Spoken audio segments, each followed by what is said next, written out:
സ്നേഹം നിറഞ്ഞവരെ, എന്നെ കേൾക്കുന്ന നിങ്ങളെല്ലാവരെയും പിതാവും പുത്രനും പരിശുദ്ധാത്മാവുമായ പരിശുദ്ധ ത്രിയേക ദൈവം സമൃദ്ധമായി അനുഗ്രഹിക്കട്ടെ എന്ന് പ്രാർത്ഥിക്കുന്നു. സ്നേഹം നിറഞ്ഞവരെ, നല്ല സുഖമില്ല എങ്കിലും കുറേ ദിവസമായല്ലോ സന്ദേശം നൽകിയിട്ട് അതിൻ്റെ പേരിൽ പരിശ്രമിക്കുകയാണ് കർത്താവ് തരുന്ന സന്ദേശങ്ങൾ നിങ്ങളിലേക്ക് എത്തിക്കുന്നതിന് വേണ്ടിയിട്ട്. പ്രിയപ്പെട്ടവരെ, നാം കേൾക്കുന്നത് ഈ ദിവസങ്ങളിൽ പിശാച് സാത്താൻ രൂപം കൊടുക്കുന്ന, ജനങ്ങളെ മയക്കുന്ന, വശീകരിക്കുന്ന ആ പുതിയ മതത്തെക്കുറിച്ചാണല്ലോ, നവയുഗ മതം. ഇവർ പറയുന്നത്, ഇവരുടെ ലക്ഷ്യമെന്ന് പറയുന്നത് പൂർണ്ണതയിലേക്ക് എത്തിച്ചേരുകയാണ്. എന്നാൽ അതിനുള്ള വഴി അവർ കണ്ടെത്തുന്നത് ദൈവത്തെ കൂടാതെയാണ്. സ്വന്തം കഴിവുകൊണ്ട് സ്വന്തം നിലയിൽ പൂർണ്ണതയിൽ എത്തിച്ചേരുക. നമ്മുടെ കർത്താവ് നമ്മോട് പറയുന്നുണ്ട്, നിങ്ങളുടെ സ്വർഗസ്ഥനായ പിതാവ് പരിശുദ്ധനായിരിക്കുന്നത് പോലെ, പരിപൂർണനായിരിക്കുന്നത് പോലെ നിങ്ങളും പരിപൂർണരായിരിക്കുക. അത് ദൈവത്തെ കൂടാതെ ഒരിക്കലും നമുക്ക് സാധിക്കില്ല. എന്നാൽ സാത്താൻ്റെ ലക്ഷ്യം അതല്ല. ദൈവമില്ല എന്ന് സമർത്ഥിക്കുകയാണ്. മാത്രമല്ല, ദൈവത്തെ കൂടാതെ മനുഷ്യൻ തൻ്റെ സ്വന്തം കഴിവുകൊണ്ട്, തൻ്റെ സ്വന്തം ബുദ്ധിയിലും കഴിവിലും ആശ്രയിച്ചുകൊണ്ട് പരിപൂർണനാകാം എന്ന് അവൻ വരുത്തി തീർക്കുകയാണ്. ഈ പൂർണ്ണതയിലേക്ക് ഉള്ള ഒരു യാത്ര എന്ന് പറയുന്നത് ഒരു രഹസ്യ മാന്ത്രിക യാത്രയിലൂടെയാണ്. അവർ പറയുന്നത്, ഈ ഭൂമിയിലെ വിഭിന്നതകൾ, മനുഷ്യൻ്റെ ജീവിതത്തിലുണ്ടാകുന്ന സാധാരണമായ എല്ലാവിധ പ്രശ്നങ്ങളും കഷ്ടപ്പാടുകളും ദുരിതങ്ങളും എല്ലാം കഴിഞ്ഞ ജന്മത്തിലെ പൂർത്തീകരിക്കാത്ത ചില അനാരോഗ്യപരമായ അവസ്ഥയുടെ ഫലമാണെന്നാണ് അവർ പറയുന്നത്. മാത്രമല്ല, സൃഷ്ടിയും സൃഷ്ടിതാവും തമ്മിലുള്ള ആ യഥാർത്ഥ വ്യത്യാസത്തെ മറികടക്കണമെന്നാണ്. ഏറ്റവും കൂടുതലായിട്ട് ഈ മതം, അവരുടെ സിദ്ധാന്തങ്ങൾ ഏകലോക രക്ഷകനായ യേശു ക്രിസ്തു സ്ഥാപിച്ച ക്രിസ്തു മതത്തിനെതിരെയും അതിനുശേഷം യഹൂദ മതത്തിനെതിരെയുമാണ്. തിരുസഭ മാർപ്പാപ്പയിലൂടെ നമ്മെ പഠിപ്പിക്കുകയാണ്. ശ്രദ്ധിക്കുക. പരിസ്ഥിതി സംരക്ഷണത്തിനുള്ള താല്പര്യം വളരെ പൊതുവായ പ്രകൃതിയോടുള്ള ആകർഷണീയത കൊണ്ടാണെന്ന് സ്ഥാപിച്ചുകൊണ്ട് ഭൂമിയെ വീണ്ടും ആരാധനാ വിഷയമാക്കിക്കൊണ്ട് ഭൂമാതാവ് എന്ന ഹരിത രാഷ്ട്രീയ അഭിനിവേശത്തെ ആവേശത്തോടുകൂടെ പ്രചരിപ്പിക്കുന്നതിൽ അവർ വിജയിച്ചു കഴിഞ്ഞു. നാം കണ്ടു, കഴിഞ്ഞ പ്രാവശ്യത്തെ ടോക്കിൽ നാം കേട്ടു പച്ചമാമയെ പറ്റിയൊക്കെ. ഭൂമിയുടെ കൈകാര്യകർത്താക്കൾ മനുഷ്യവംശം മുഴുവനുമായിരിക്കെ ഐക്യഭാവവും പരസ്പര ധാരണയും സ്വരലയവും വേണമെങ്കിൽ അത് ഒരു ആഗോള ഗവൺമെന്റും ലോകവ്യാപകമായ ഒരു ധാർമ്മിക സംഹിതയും കൊണ്ടുവേണം എന്ന് വരുത്തി തീർക്കുന്നു. അമ്മയായ ഭൂമിയുടെ ഊഷ്മളത, അവളുടെ ദൈവികത എല്ലാ സൃഷ്ടികളെയും ആവരണം ചെയ്ത് യഹൂദ ക്രിസ്ത്യൻ വിശ്വാസത്തിലുള്ള അതീന്ദ്രിയ പിതാവായ ദൈവവും സൃഷ്ടികളും തമ്മിലുള്ള വിടവ് ഇല്ലാതാക്കണം. അങ്ങനെ ഒരു പിതൃദൈവം മനുഷ്യനെ വിധിക്കുന്ന അവസ്ഥ മാറ്റപ്പെടുകയും ചെയ്യും. ശ്രദ്ധിച്ചോ? എത്ര വ്യക്തമാണെന്ന് നോക്കുക. ഒരാഗോള ഗവൺമെന്റ്, ലോകവ്യാപകമായ ഒരൊറ്റ നിയമസംഹിത വരാൻ പോകുന്ന ക്രിസ്തുവിൻ്റെ ആൻറ്റി ക്രൈസ്റ്റിൻ്റെ പദ്ധതിയാണിതെല്ലാം. അവൻ്റെ വരവിന് മുമ്പേ അവൻ്റെ ഏജന്റുമാർ എത്ര പെട്ടെന്നാണ് കാര്യങ്ങൾ ഒരുക്കുന്നത്, അവന് വേണ്ടി വഴിയൊരുക്കുന്നത്. ശ്രദ്ധിക്കുക. ഈ കേൾക്കുന്ന ക്ലാസ്സുകൾ പ്രിയപ്പെട്ടവരെ വളരെ ശ്രദ്ധയോടുകൂടെ നിങ്ങൾ കേൾക്കുകയും മനസ്സിലാക്കുകയും ചെയ്യണം. അതല്ലാത്ത പക്ഷം നാം അറിയാതെ തന്നെ ഇങ്ങനെയുള്ള ഇവരുടെ ഈ കെണിയിൽ നാം പെട്ടുപോകും. ഓർക്കുമായിരുന്നു, ഏകദേശം 20 വർഷം മുമ്പ് റോമിൽ ഞാൻ പഠിച്ചുകൊണ്ടിരുന്നപ്പോൾ എൻ്റെ ഒരു തീസീസ് ഇതായിരുന്നു. ആ വർഷമായിരുന്നു മാർപ്പാപ്പ ഈ പ്രമാണരേഖ പുറത്തിറക്കിയത്. അതിറങ്ങിയ പാടെ തന്നെ ഞങ്ങൾക്ക് പഠിക്കാനായിട്ട് ഇവയെക്കുറിച്ച് ചിന്തിക്കുന്നതിനും പഠിക്കുന്നതിനു വേണ്ടിയും അവസരമൊരുക്കി തന്നു. ഭാവിയിൽ സംഭവിക്കാൻ പോകുന്ന ഈ സംഭവവികാസങ്ങളെപ്പറ്റി മനസ്സിലാക്കുന്നതിന് വേണ്ടിയും സാധാരണക്കാരെ പറഞ്ഞ് മനസ്സിലാക്കുന്നതിന് വേണ്ടിയും ആയിരുന്നല്ലോ അന്ന് കർത്താവിനെ പറ്റി ഇത് സംബന്ധിച്ച് പഠിക്കാൻ ഒരു അവസരം നൽകിയെന്ന് ഞാൻ ഓർക്കുകയായിരുന്നു. വീണ്ടും ഇവയെ സ്ഥിരീകരിക്കുന്നതാണ് പ്രിയപ്പെട്ടവരെ, G20 ലോകത്തിലെ ഏറ്റവും അതിശക്തരായിട്ടുള്ള രാജ്യങ്ങളുടെ ഒരു സംഘടന. America, Russia, China, Japan, France, Germany, Britain, Saudi Arabia, Brazil, India എന്ന് തുടങ്ങി ഏകദേശം 20 രാജ്യങ്ങളുണ്ട്. അതിൽ കഴിഞ്ഞ പ്രാവശ്യത്തെ G20 സമ്മേളനം ഭാരതത്തിൽ വെച്ചായിരുന്നു. അതിനുള്ള ഒരുക്കം ഒരു വർഷം മുമ്പേ, ചില വർഷങ്ങൾക്ക് മുമ്പേ തുടങ്ങിയിരുന്നു. ആ G20 പ്രധാനപ്പെട്ട അവരുടെ ആ മോട്ടോ എന്തായിരുന്നു? ഒരു ഭൂമി, ഒരു കുടുംബം, ഒരു ഭാവി. നോക്കുക, വ്യത്യസ്തമായ തലത്തിൽ തിന്മയുടെ ശക്തികൾ എന്തിലേക്കാണ് നയിക്കുന്നതെന്ന് നോക്കുക. ഒരു ഭൂമി എന്ന് പറഞ്ഞാൽ ഒരു രാഷ്ട്രം, ഒരു സാമ്രാജ്യം, ഒരു കുടുംബം, ഒരു ഭാവി. അതെ, സാത്താൻ രൂപം കൊടുക്കുന്ന ഈ നവയുഗ മതം ഇതിലേക്കാണ് മനുഷ്യരെ ആകർഷിക്കുന്നത്. ഭൂമി പ്രത്യേകിച്ച് നമുക്കറിയാം, നാം വസിക്കുന്ന ഈ ഭാരതത്തിൽ ഹിന്ദുമത വിശ്വാസം അനുസരിച്ച് അവർ ഭൂമിയെ ദേവിയായിട്ട് കണക്കാക്കും. ഭൂമി ദേവി. ഭൂമിയിലെ സകല വസ്തുക്കള്, ഭൂമിയിലെ ജീവജാലങ്ങളെയും വന്യമൃഗങ്ങളെയും വിഷസർപ്പങ്ങളെയും ഒക്കെ അവർ ആരാധിക്കുന്നു. എന്തിനു പറയുന്നു? മനുഷ്യനേക്കാളും വലിയ പ്രാധാന്യമല്ലേ ഇന്ന് കാട്ടുമൃഗങ്ങൾക്കും വിഷജീവികൾക്കും നൽകുന്നത്? നാം കാണുന്നില്ലേ നിരീക്ഷണങ്ങളിലേക്ക് ചില റിപ്പോർട്ടുകൾ, ചില ന്യൂസുകൾ, ചില വയനാട് പോലുള്ള ദേശങ്ങളിലെ ജനം എത്ര പേടിച്ച് വിറച്ചാണ് കഴിയുന്നത്. പുറത്തു പോലും ഇറങ്ങാൻ പറ്റാത്ത രീതിയിൽ. എങ്കിലും നോക്കുക, അതിനെതിരെ ജനങ്ങളെ മൃഗങ്ങൾ ജനങ്ങളെ ഉപദ്രവിക്കാതിരിക്കുന്നതിന് വേണ്ട രീതിയിലുള്ള എന്തെങ്കിലും തയ്യാറെടുപ്പുകൾ നടത്തുന്നുണ്ടോ? ജനത്തേക്കാൾ കൂടുതൽ പ്രാധാന്യം വന്യമൃഗങ്ങൾക്കും വിഷജീവികൾക്കും ഭൂമി ദേവിക്ക് നൽകുന്നു. ഈ വിധത്തിലുള്ള ദൈവവും മറ്റ് അശരീരികളും നമ്മോടൊപ്പമുള്ള ഒരു ആവൃതമായ പ്രപഞ്ചം വ്യക്തമായും വിശ്വദേവതാവാദമാണ്, അല്ലെങ്കിൽ പാന്തയിസം. എല്ലാ ന്യൂ ഏജ് പ്രസ്ഥാനത്തിലും ചിന്തയിലും പ്രവൃത്തിയിലും വ്യാപിച്ചു കിടക്കുന്ന അടിസ്ഥാനപരമായ പൊരുൾ ഇതാണ്: എല്ലാത്തിലും ദൈവത്തെ കണ്ടെത്തുക.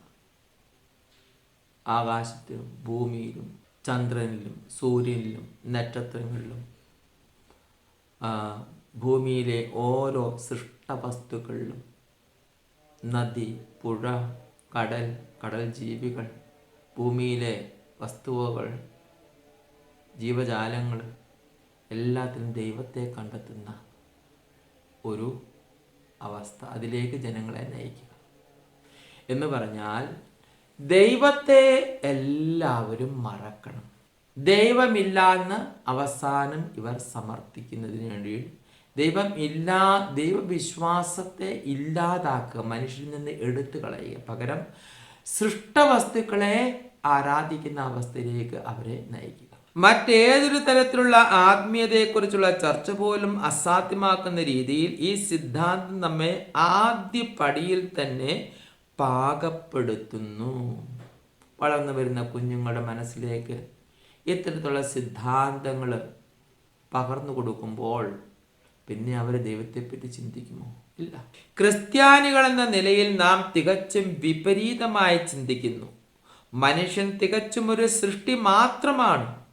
നിത്യകാലവും അങ്ങനെ ആയിരിക്കുകയും ചെയ്യും. എത്രയോ വാസ്തവവും സത്യവുമാണ്. മാനുഷിക അഹം ദൈവിക അഹത്തിൽ പൂർണ്ണമായി ലയിക്കുക എന്നത് സംഭവ്യമല്ല, അസാധ്യമാണ്. 18 19 നൂറ്റാണ്ടുകളിൽ യൂറോപ്യൻ നാടുകളിലെ ബുദ്ധിജീവികൾ സ്വീകരിച്ചിരുന്ന ഗൂഢതത്വങ്ങളും തിയോസഫിക്കൽ പാരമ്പര്യവും എല്ലാം ഒത്തുചേർന്നതാണ് ന്യൂ ഏജ് മൂശയിൽ ഉൾച്ചേർന്നിരിക്കുന്ന അവശ്യ ഘടകങ്ങൾ.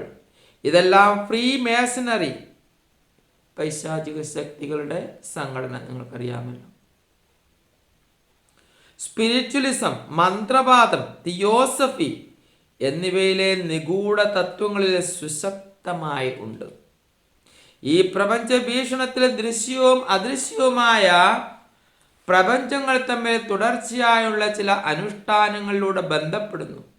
അതുപോലെ സൂക്ഷ്മ ജഗത്തും ബ്രഹ്മാണ്ടവും തമ്മിലും ലോകങ്ങളും ഗ്രഹങ്ങളും തമ്മിലും മനുഷ്യന്റെ വിവിധ അവയവങ്ങൾ തമ്മിലും ദൃശ്യമായ പ്രപഞ്ചവും അദൃശ്യമായ സത്യവും തമ്മിലുള്ള ബന്ധവും സാമ്യവും സ്വാധീനവും എടുത്തു പറയുന്നു.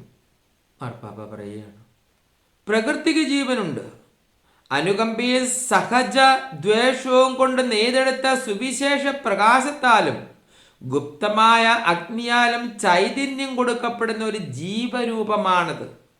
ഇതിനെയാണ് മനുഷ്യൻ നിയന്ത്രിക്കാൻ ശ്രമിക്കുന്നത്. മനുഷ്യന്റെ ഭാവന കൊണ്ട് ഉപരിലോകത്തിലെയും അധോലോകത്തിലെയും കാര്യങ്ങളും സംഭവങ്ങളുമായി ബന്ധപ്പെടുവാനാകും.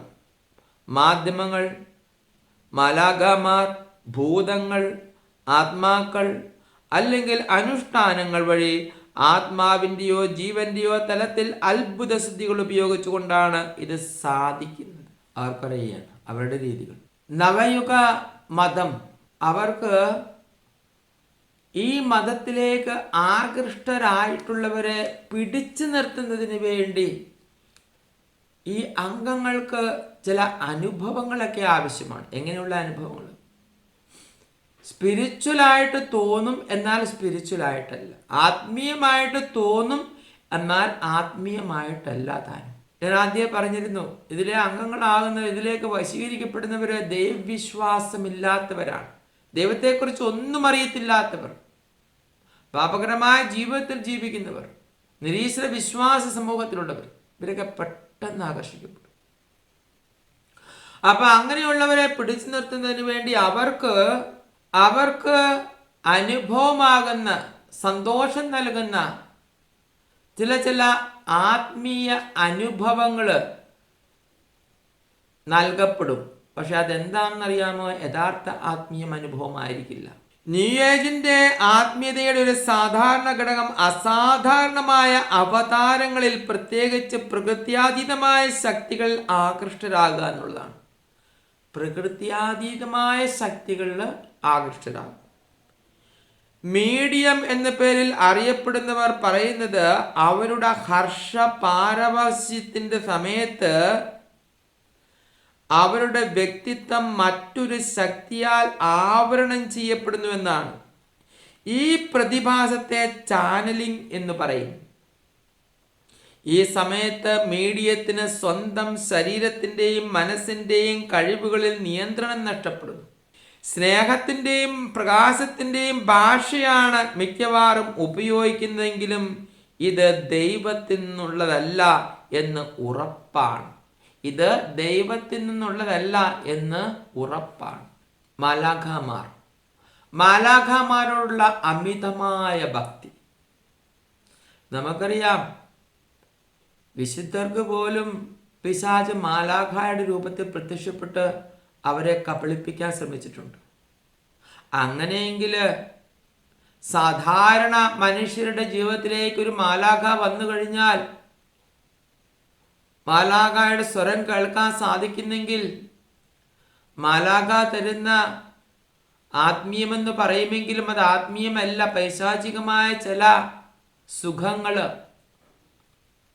ചില സന്തോഷങ്ങൾ, അത് അനുഭവിക്കുമ്പോൾ അവർക്ക് യഥാർത്ഥത്തിൽ തോന്നും ഇത് യഥാർത്ഥമായിട്ടുള്ളതാണ് എന്ന്. ഈ മതം, ഈ നവയുഗ മതം നൽകുന്നതാണ്. അവരുടെ സിദ്ധാന്തങ്ങൾ ശരിയാണ്. അവർ തങ്ങളെ ഒരു പുതിയ ലോകത്തിലേക്ക് നയിക്കുമെന്ന് പറയുന്നത് ശരിയാണെന്ന് അവർ വിശ്വസിക്കുന്നു. സമകാലീനമായ ഈ പുതിയ ആത്മീയവാദം ആത്മീയതയിൽ നിന്നും തികച്ചും വ്യത്യസ്തമാണ് എന്ന് പറയുന്നതാണ് ശരി. അശരീരികളുടെ ലോകത്ത് നിന്നുള്ള അടുത്ത ഉപദേശകരും സുഹൃത്തുക്കളും മാലാഖമാരാണ്.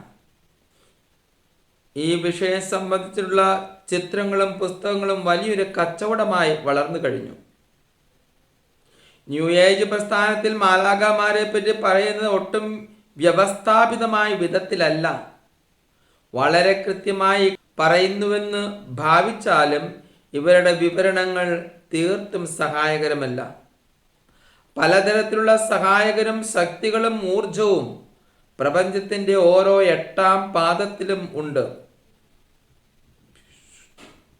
നിങ്ങളുടെ ആകർഷണ വികർഷണ ഘടനയ്ക്ക് അനുസരിച്ച് അവരെ തിരഞ്ഞെടുക്കാവുന്നതേ ഉള്ളൂ. ആശ്വാസം ലഭിക്കാനായി ഇത്തരം ശക്തികളെ വിളിച്ചു വരുത്തുന്നത് പലപ്പോഴും മതപരമായ രീതിയിലല്ല താനും. ചില വ്യക്തികളിലൂടെ ആത്മീയ സത്തകൾ ഒന്നു ചേർത്ത് മറ്റുള്ളവരെ പഠിപ്പിക്കുന്നു. ഇവർ സ്വയം മിസ്റ്റിക്കുകൾ എന്ന് പറയുന്നു. ചില ശക്തമായ ആത്മീയ സത്തകൾ ലോകത്തിൽ വസിക്കുന്നതായും അവ ആന്തരികമായ തലങ്ങളിലാണെന്നും ചില പ്രത്യേക അനുഷ്ഠാനങ്ങൾ, മയക്കുമരുന്നുകൾ, മറ്റു ചില ടെക്നിക്കുകൾ എന്നിവയിലൂടെ പ്രജ്ഞയിലെത്തുന്നതായും പറയപ്പെടുന്നു. ഒരു കാര്യം വ്യക്തമാണ്, സൈദ്ധാന്തികമായിട്ടെങ്കിലും ന്യൂ ഏജ് ഒരു വ്യക്തിപരമായ അനുഭവമായിട്ടല്ലാതെ യാതൊരുവിധ ആത്മീയമായ ആധികാരികതയും ഇല്ലാത്തതാണ്. സഭ പഠിപ്പിക്കുന്ന ശ്രദ്ധിക്കുക വിശ്വാസ സമൂഹമേ, ഒരു കാര്യം വ്യക്തമാണ്, സൈദ്ധാന്തികമായിട്ടെങ്കിലും ന്യൂ ഏജ് ഒരു വ്യക്തിപരമായ അനുഭവമായിട്ടല്ലാതെ യാതൊരുവിധ ആത്മീയമായ ആധികാരികതയും ഇല്ലാത്തതാണ്. പ്രിയപ്പെട്ടവരെ, ഇവർ പറയുന്ന ഈ മാലാഖമാരും ഈ ആന്തരികമായ സത്തകളും ഇതൊക്കെ എന്താണ്? ബൈബിളിലും ഇതിനെപ്പറ്റി വിശദമായിട്ട് വിശുദ്ധ പൗലോസ്ലീഹായിലൂടെ കർത്താവ് നമുക്ക് മുന്നറിയിപ്പ് നൽകുന്നുണ്ട്. വിശുദ്ധ പൗലോസ്ലീഹ എഫേസ്യസുകാർക്ക് എഴുതിയ ലേഖനത്തിൽ ഇപ്രകാരം പറയുന്നു. അധ്യായം 6-10 മുതലുള്ള വാക്യങ്ങൾ. ആത്മീയ സമരം, ഇതൊരു ആത്മീയ സമരമാണല്ലോ നമ്മുടെ. അവസാനമായ കർത്താവിലും അവിടുത്തെ ശക്തിയുടെ പ്രഭാവത്തിലും കരുത്തുള്ളവരായിരിക്കും. സാത്താന്റെ കുടില തന്ത്രങ്ങളെ എതിർത്ത് നിൽക്കുവാൻ ദൈവത്തിന്റെ എല്ലാ ആയുധങ്ങളും ധരിക്കും. അവൻ എല്ലാ തരത്തിലും ശ്രമിക്കും പ്രിയപ്പെട്ടവരെ. കാരണം അവനറിയാം അവൻ്റെ ദിവസങ്ങൾ എണ്ണപ്പെട്ടിരിക്കുന്നു. അവൻ അങ്ങേയറ്റം ക്രോധത്തിലാണ്. കഴിയുന്നത്ര ആത്മാക്കളെ നരകത്തിലേക്ക് കൊണ്ടുപോകുവാൻ അവൻ കിണഞ്ഞു പരിശ്രമിക്കുകയാണ്. അതിനുള്ള വഴികളാണിതെല്ലാം. എന്തെന്നാൽ നമ്മൾ മാംസത്തിനും രക്തത്തിനും എതിരായിട്ടല്ല, പിന്നെയോ ശ്രദ്ധിക്കുക, പ്രഭുത്വങ്ങൾക്കും ആധിപത്യങ്ങൾക്കും ഈ അന്ധകാര ലോകത്തിൻ്റെ അധിപന്മാർക്കും സ്വർഗീയ ഇടങ്ങളിൽ വസിക്കുന്ന തിന്മയുടെ ദുരാത്മാക്കൾക്കും എതിരായിട്ടാണ് പടവെട്ടുന്നത്. നാം കേട്ടതെല്ലാം പ്രിയപ്പെട്ടവരെ സ്ഥിരീകരിക്കുന്നതാണ് ഈ തിരുവചനം. ദുരാത്മാക്കൾ പലതരത്തിലും പല രൂപത്തിലും വന്ന് മനുഷ്യനെ വശീകരിച്ച് നശിപ്പിക്കുകയാണ് ലക്ഷ്യമിടുന്നത്. അതിനാൽ ദൈവത്തിന്റെ എല്ലാ ആയുധങ്ങളും ധരിക്കുവിൻ, തിന്മയുടെ ദിനത്തെ ചെറുത്തു നിൽക്കാനും എല്ലാ കർത്തവ്യങ്ങളും നിറവേറ്റിക്കൊണ്ട് പിടിച്ചു നിൽക്കാനും അങ്ങനെ നിങ്ങൾക്ക് സാധിക്കും. അതിനാൽ സത്യം കൊണ്ട് അരമുറക്കി നീതിയുടെ കവചം ധരിച്ച് നിങ്ങൾ ഉറച്ചു നിൽക്കുവിൻ. സമാധാനത്തിന്റെ സുവിശേഷത്തിനുള്ള ഒരുക്കമാകുന്ന പാദരക്ഷകൾ ധരിക്കുവിൻ. സർവോപരി ദുഷ്ടന്റെ ജ്വലിക്കുന്ന കൂരമ്പുകളെ കെടുത്തുന്നതിന് നിങ്ങളെ ശക്തരാക്കുന്ന വിശ്വാസത്തിന്റെ പരിചയം എടുക്കുവിൻ. രക്ഷയുടെ പടത്തൊപ്പി അണിയുകയും ദൈവവചനമാകുന്ന ആത്മാവിൻ്റെ വാൾ എടുക്കുകയും ചെയ്യുവിൻ. പ്രിയപ്പെട്ടവര്, ഈ നോയമ്പിൻ്റെ ദിനങ്ങളിൽ പ്രാർത്ഥനയിലും പരിത്യാഗ പ്രവൃത്തികളിലും പുണ്യപ്രവൃത്തികളിലും നമുക്ക് മുന്നേറാം. കഴിഞ്ഞ 2 ദിവസം മുമ്പ് നമ്മുടെ സ്നേഹബഹുമാനപ്പെട്ട ദാനിയേലച്ചനും അതുപോലെ ബിനോയ് അച്ഛനും പ്രിയപ്പെട്ടവരെ പ്രത്യേക കാര്യത്തിനു വേണ്ടി പ്രാർത്ഥിക്കാൻ പറഞ്ഞിരുന്നു. ഇതാണ് കേരള സഭയ്ക്ക് വേണ്ടിയിട്ടും പ്രത്യേകിച്ച് ഭാരത സഭയ്ക്ക് വേണ്ടിയും ഒരു ദിവസം 10 നന്മ നിറഞ്ഞ മറിയം വെച്ച് ഈ വരുന്ന 80 ദിവസം തുടർച്ചയായിട്ട് ചെല്ലുക. അങ്ങനെ 1 കോടി നന്മ നിറഞ്ഞ മറിയം പരിശുദ്ധ കന്യകാമാതാവിൻ്റെ ബഹുമാനത്തിനായി കാഴ്ചവെക്കുന്നതിലൂടെ അതേ സഭയുടെ രാജ്ഞിയായ അമ്മ നമ്മെ എല്ലാം പ്രത്യേകമായി പൈശാചിക ശക്തിയുടെ അന്ധകാര ശക്തിയുടെ കണിയങ്ങളിൽ നിന്നും പ്രത്യേകമായി കാസൂക്ഷിക്കട്ടെ. അമ്മയുടെ ആ വിമല ഹൃദയത്തിൽ നമ്മെ സൂക്ഷിക്കട്ടെ. അപ്പോൾ നമുക്കും ഇതിൽ പങ്കുചേരാം. എല്ലാവരും ഓരോ ദിവസം നിങ്ങൾ ചൊല്ലുന്ന പ്രാർത്ഥനയോടൊപ്പം നിങ്ങൾ ചൊല്ലിക്കൊണ്ടിരിക്കുന്ന പ്രാർത്ഥന കൂടാതെ തന്നെ ഒരു സ്വർഗസ്ഥനായ പിതാവും 10 നന്മ നിറഞ്ഞവരെയും ചൊല്ലി ഈ പ്രത്യേക നിയോഗത്തിന് വേണ്ടി കാഴ്ചവെക്കുക. ദൈവം നിങ്ങളെല്ലാവരെയും സമൃദ്ധമായി അനുഗ്രഹിക്കട്ടെ എന്ന് പ്രാർത്ഥിച്ചുകൊണ്ട് പരിശുദ്ധ കന്യകാമാതാവിൻ്റെയും വിശുദ്ധ യോസേപ്പ് പിതാവിൻ്റെയും സകല വിശുദ്ധരുടെയും മാലാഖമാരുടെയും പ്രത്യേക മാതൃശക്തിയോടെ പിതാവായ ദൈവത്തിൻ്റെ സ്നേഹവും പുത്രനായ ദൈവത്തിൻ്റെ കൃപയും പരിശുദ്ധാത്മാവിൻ്റെ സഹവാസവും നിങ്ങളെല്ലാവരും കൂടി ഉണ്ടായിരിക്കട്ടെ, ഇപ്പോഴും എപ്പോഴും എന്നേക്കും.